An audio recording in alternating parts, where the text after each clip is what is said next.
పరస్త్రీ వ్యామోహంతోనో మరో కారణంతోనో కానీ భార్యని వదిలిన వాడి పాపం ఎంతటిదంటే గాడిద చర్మాన్ని వెంట్రుకలు పైకి కనిపించేలా కప్పుకొని భార్యని వదిలిన వాడిని భిక్ష వేయండి అని రోజుకు 6 ఇళ్ళు అడుక్కుంటూ అలా 6 మాసాలు చేస్తే మరు జన్మలో పురుగుగా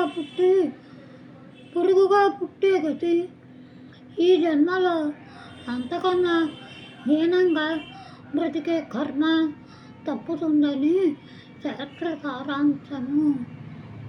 పతితుడైన తండ్రినైనా వదిలించుకోవచ్చు కానీ పతితో అయిన తల్లిని వేడరాదని మహాశాస్త్ర పరమార్థం.